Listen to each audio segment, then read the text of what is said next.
อันนี้ก็ได้มาอยู่ซ้ำแยกคายตะแลงเลยเด้อเนี่ยนะอันนี้มันคายตะแลงเนี่ยนะยังเป็นคายตะแลงคือคายตำรวจคือเก้านี่แหละคายตะแลงเนี่ยนะ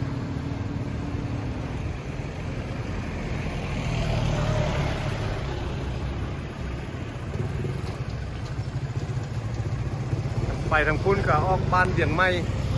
ทางอาณาพุ่นแหละปัญญาทิพย์พุ่นอันไปทางนี้ก็ไปสี่แยกคอกงัวมาอยู่จุดสามแยกนี่อันนี้มันคล้ายตะแลงคันเลี้ยวขว้ามานี่ก็ไปพุ่นไปภูว่าวพุ่น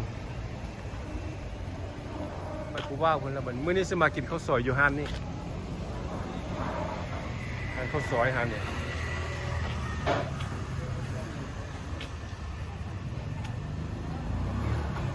พุ่นกินข้าวซอยแล้วเราก็จะไปเลาะพุ่นแล้วนี่เลาะฮอดถนนภูว่าวพุ่นนะแถวนี้เป็นห้านอาหารเมื่อแถวนี้ลงไปแถวนี้มันห้านอาหาร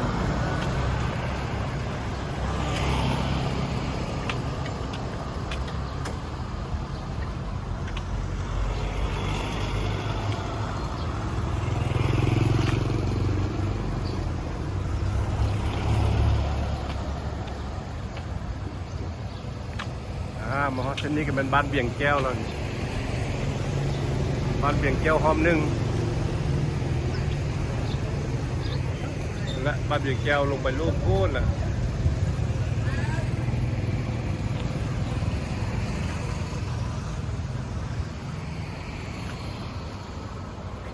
พูดออกไปฮอดนาล่วงพอแล้ว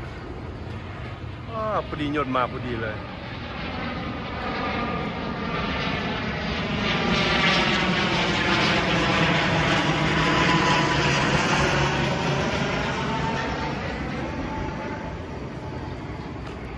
ที่รถไฟธรรมดามารถไฟผมไวซ่านั้น3 ชั่วโมงที่ยนต์มา45 นาทีที่มาเนี่ย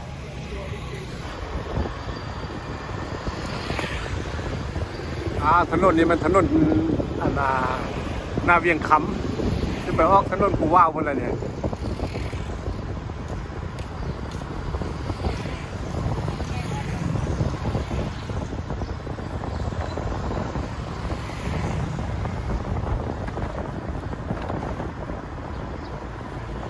รถซาวารีสีสว่างบงวเนี่ยทางเลย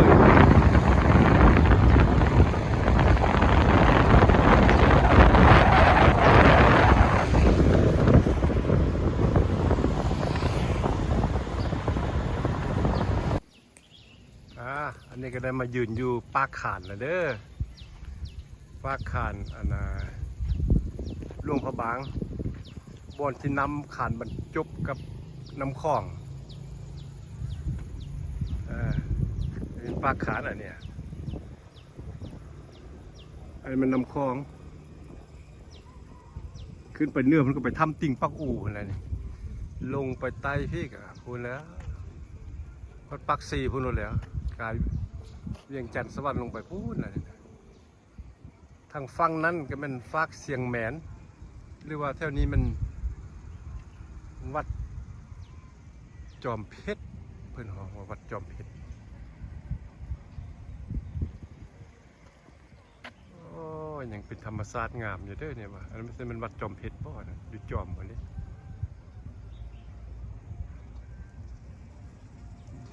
โดนแล้วหลายปีแล้วไม่ได้มา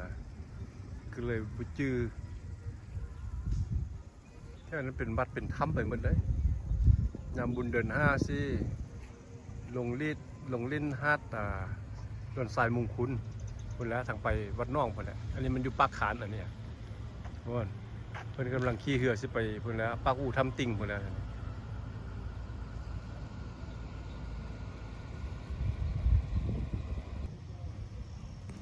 มานี่ก็มันมองส่วนยางลิ้นแขมคลองอยู่ปากขานเพื่อนก็เฮ็ดเป็นทางย่างทางเดินโอ้โฮมเย็นดีไปพุ่นก็มันทางรถทางถึงคนนั้นลงมานี่ก็มันทางผลยางชมวิวเบื้องแคมคลอง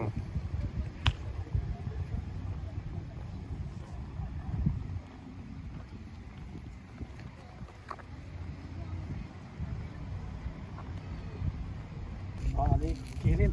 อ๋ออันนี้มันเหือเพิ่นขี่ลิ้นนี่ลงไปนี่มันเหือเลาะลิ้นขี่แต่อ้อมอยู่แถวนี้เหมือนบ่อ้อม เป็น1 ชั่วโมง 1 ชั่วโมงอ้อมไปฮอดพูนลุ่มพูนสิวะ เอาเตียวไอว่าจะขึ้นมื้อเนื้อก็ ขึ้นมือเนื้อก็ได้ ขึ้นมื้อเนื้อ30 นาที ลงไปไต่ก็ได้ขึ้นมือเนื้อก็ได้ขอแต่มันครบ30 นาทีแล้วก็ลองลงมาอ๋อ 30 1 ชั่วโมง เป็นเท่าไรราคาเอานำเท่าไรชั่วโมงหนึง ชั่วโมงละ4 เส้น ชั่วโมงหนึง4 แสนเนาะพอได้จะขึ้นเหือลองเหือลิ้นธรรมดานี่แล้วมันชั่วโมงหนึง4 แสนบ่มีอาหารบ่มีหยังวะ บ่ มีแต่ขี้เหือแล้วก็ลองลิ้นซื่อๆเนาะ แม่นกันจังได้อาหารแล้วมันแต่ต้องสั่งกงลงหน้า เออเจ้านี่แล้วมันเป็นเจ้าของเหือวะ ค่อยก็มีคือกัน แล้วก็มี แต่เหืออยู่นี่เฮ็ดเป็นคิววะหรือว่าได้แล้วแต่แค่มาจ้องแล้วก็ไปรถ แล้วแต่แค่แหละ แล้วแต่แค่เนาะ แม่น บ่มีเป็นคิวเป็นหยังเนาะ บ่ อ่า แค่กีรินนี่คันบ่ทำจริงแท้มันมีเป็นคิว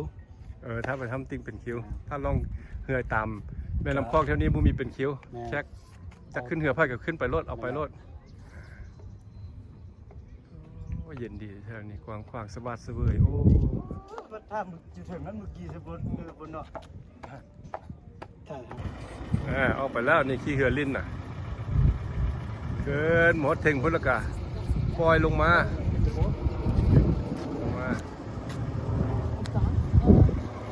ชั่วโมง4 แสนกีบ อันนี้มันมาอยู่ท่าเหือวัดเสียงทองเลยนะมานี่ก็ยังมีอยู่คือเก่าเนาะมา2 ตัวนี่เฝ้าเหืออยู่อันนี้ตัวหนึง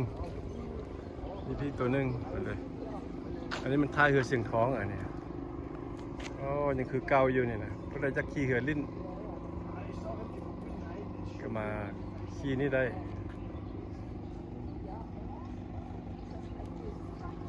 ลำคลองฝากนั่นก็ฝากเมืองจอมเพชรวัดจอมเพชรมาทางพี่กันมันวัดขึ้นไปวัดเชียงทองหมดแล้วบัดขึ้นไปวัดเชียงทองเพิ่นบัดตอนนี้ก็เลยมาอยู่วัดทัดน้อยอยู่แคมป์ของกกส้มซ่านี่ยังคือเก่าเด้อตะกี้เนี่ยแล้วมันเคยอาศัยอยู่นี่อยู่ตัวนี้แหละ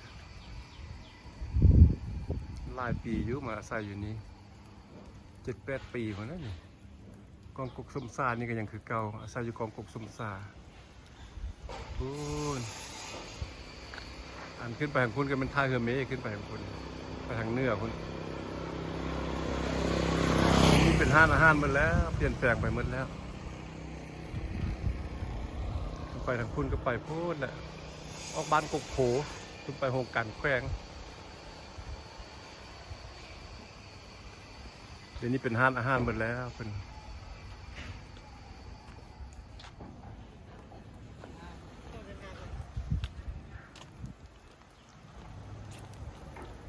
ห้องนี้ก็ยังคือเก่าอยู่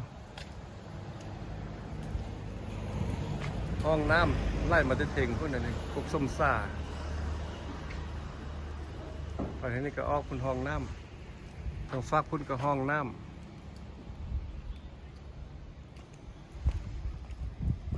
วิวน้ำคลองอันนี้มันกำลังสร้างใหม่ได้เนี่ยนะพวกอาหารไปเรื่อยๆทางพุ่นก็เป็นภูเท้าภูหนางอันนี้จากมันภูเท้าบอกเรียกว่าภูหนางมาเนี่ยแต่ยังบานเด่นดีอันนี้จะเป็นภูหนางไปทางพูดก็จะเป็นภูเท้ามาทางฟากใต้นี่ก็จะเป็นห้องน้ำคือเก้าอันนี้จะเป็นเหล่านี้อยู่แหละเป็นธรรมชาติก็คือเก้าดีละห้องน้ำนี่ก็ดีแต่ว่าเดี๋ยวนี้ทางเป็นท่าเหือแล้ว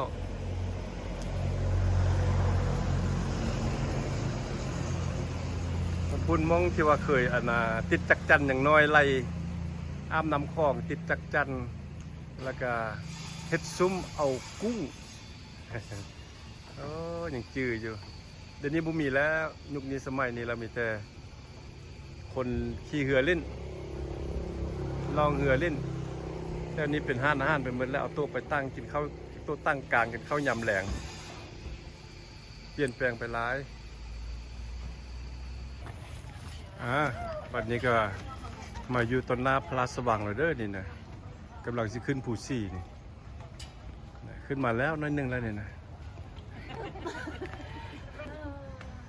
มาแล้วสิขึ้นมาพูนแล้วบัดนี้ ดูฮอดอีหลีเด้อ ถ้าก็เริ่มต้นหนึ่งได้นี่ขั้นใจฟืดเหรอ ไอ้บ้านไอ้เที่ยไอ้บ้านเขา อันนี้ก็ได้ขึ้นมาอยู่จอมภูซี่ใช่ไหมบัดนี้ทายไปทางฟากน้ำขานเบื้องหลังเบื้องทางหลังของภูซี่อันนี้จะเป็นน้ำขาน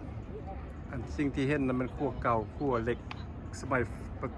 ฝรั่งเศสสร้างไว้ให้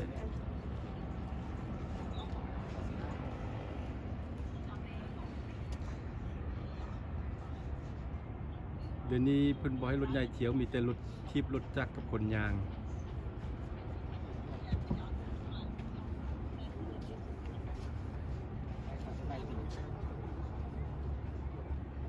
ที่เห็นพระจอมธาตุเรื่องอยู่เพิ่นก็แม่นมันธาตุป่นผนาวบ่แม่นธาตุป่นเผาธาตุป่นเผาเด้อ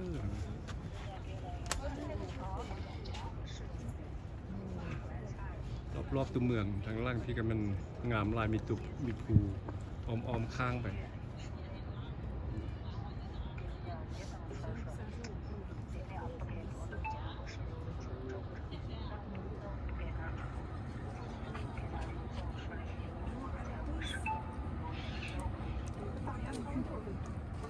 哪里头一天多少钱啊？一几千块吧。那好像一周。 พูดเลยขึ้นไปพูดมันเดินหยนต์นะสนามบินเดินหยนต์ 嘿，哪边在走？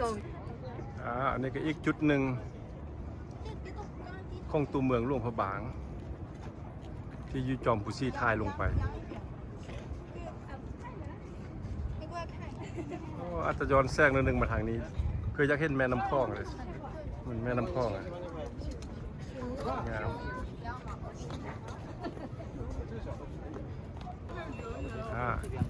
อีกมุมหนึ่งของแม่น้ำคลองอันนี้อันนั้นจะเป็นภูนางอันนี้จะเป็นภูเท้าฟังนั้นฟังเสียงแหมนเมืองจอมเพชรภูเท้าภูนางภูเท้านี่มูลตีนหนัง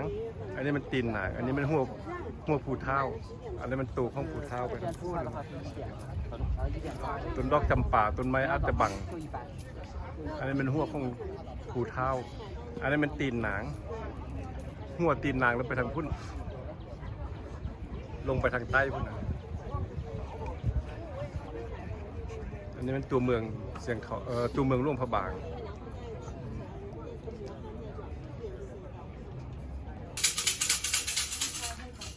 อันนี้ก็เข้ามาบูชาดอกไม้บูชาทูบเทียนต่อพระเจ้าอยู่ในพระธาตุจอมซี่องค์ศักดิ์สิทธิ์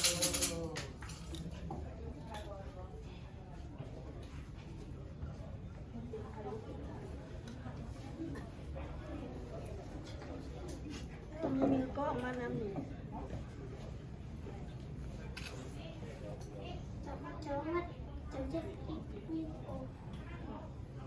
นี่มัน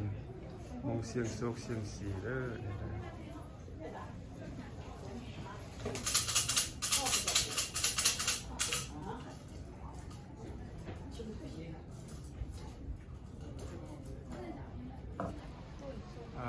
อันนี้มันมา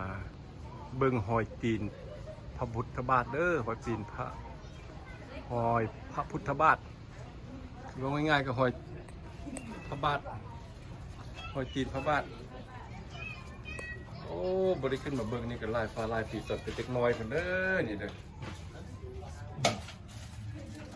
ที่นา สร้างไว้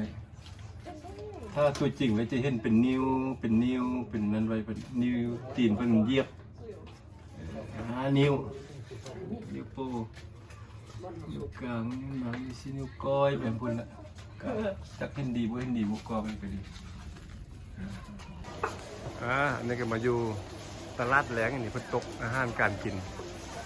ทางฝั่งพุ่นแล้วมันตอนเช้าทางฝั่งพี่แล้วมันตอนแหลงแม้แต่อาหารการกินเลยนี่ อยู่ลงพระบางเด้อเด้อเนินเมิดนะฮะนะฮะแถวนี้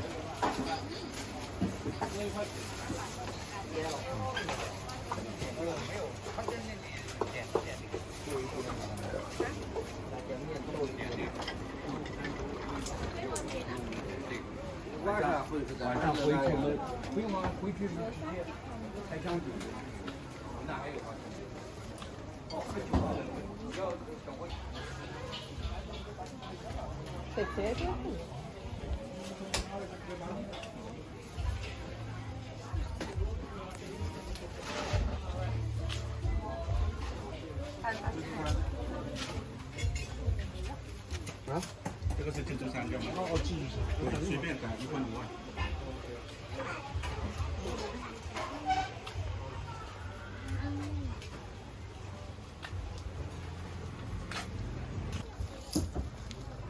สิย่างเลาะไปกินแหนมเรื่องกันแหนมข้าวบ่กินก็กินแต่แหนมเรื่องมื้อนี้อะ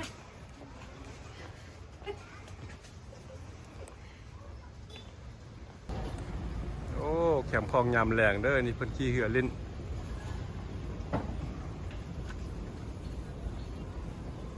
โอ้ฟ้ามันฟักเสียงแม้นทางฟ้าคุณนะ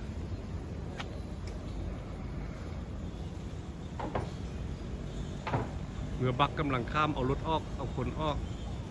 ทางฟังคุณนะขึ้นไปเชียงแมน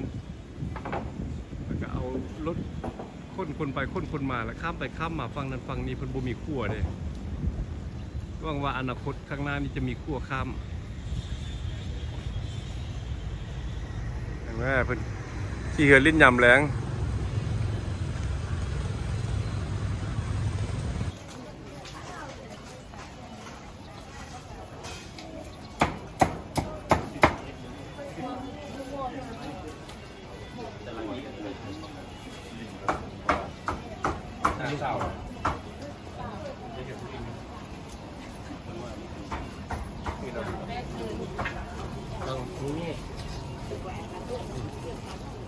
อาหารการกินผู้อื่นผู้ยาก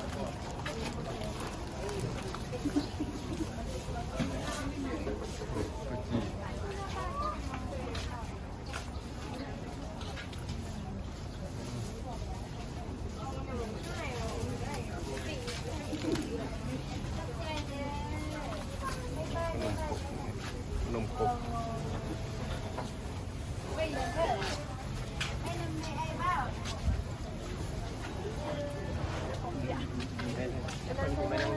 อันนี้ก็มาฮอบส่วนลาดแดงนะบัดนี้อันนี้ก็เป็นโซนอาหารนี้อีกโซนหนึ่งเลยนะ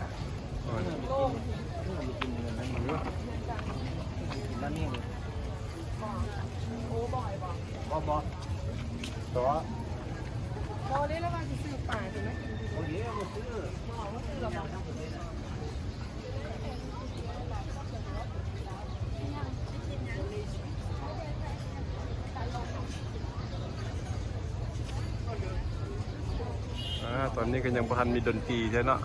ก็ยังบ่ทันเปิดเถื่อยังบ่ทันค่ำเถื่อทุกคนก็เริ่มมาไล่แล้วเนี่ย เจ็บไหนน่ะ